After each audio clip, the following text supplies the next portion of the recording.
नागपुर से एक बेहद गंभीर मामला सामने आया है। इंस्टाग्राम के जरिए हुई दोस्ती प्यार में बदली और आरोप है कि युवक ने शादी का झांसा देकर युवती से बार बार शारीरिक संबंध बनाए। जब युवती ने शादी के लिए दबाव बनाया तो युवक ने शादी से इनकार कर दिया। इसके बाद तनाव में आकर युवती ने कीटनाशक पी लिया।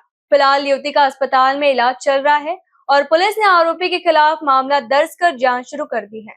मामला नागपुर के सीताबड़ी थाना क्षेत्र का है। पुलिस के मुताबिक 27 वर्षीय युवती की इंस्टाग्राम के जरिए 26 वर्षीय प्रज्वल रामकुमार माटे से पहचान हुई थी। दोनों के बीच प्रेम संबंध बन गए। आरोप है कि प्रज्वल ने युवती को शादी का झांसा दिया और अलग अलग जगहों पर ले जाकर उसके साथ बार बार शारीरिक संबंध बनाए। कुछ समय बाद जब युवती ने आरोपी से शादी के लिए कहा तो उसने शादी करने से इनकार कर दिया। शादी से इनकार के बाद युवती तनाव में आ गई और उसने कीटनाशक दवा पी ली। हालत बिगड़ने पर उसे इलाज के लिए वाड़ी स्थित लाइफ हॉस्पिटल में भर्ती कराया गया।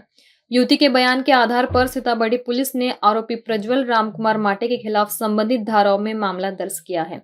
पुलिस पूरे मामले की जांच कर रही है। फिलहाल आरोपी को गिरफ्तारी नहीं हुई है।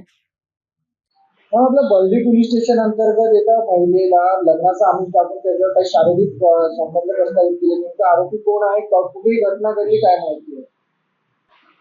आम्ही पोलीस उपनिरीक्षक कोमलबाई नेमणूक सीताबर्डी पोलीस स्टेशन 2 दिवसापूर्वी वाडी पोलीस स्टेशन मधून एक एमएलसी आली. सदर एमएलसीचं अवलोकन केले असता एमएलसी मधील एक 27 वर्षाची महिला एक मुलगी पीडित होती.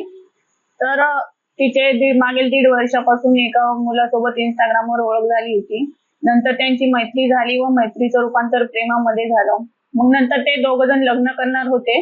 म्हणून लग्नाचे आमिष दाखवून आरोपीने पीडित महिलेला एका हॉटेलवर नेऊन तिच्यासोबत वारंवार शारीरिक संबंध केले आहेत. आता पीडित महिलेने आरोपीला लग्नासाठी विनंती केली असता आरोपीने लग्नासाठी नकार दिलेला आहे. अशा फिर्यादीच्या बयानावरून गुन्हा दाखल केलेला असून गुन्ह्यातील आरोपीचा शोध चालू आहे.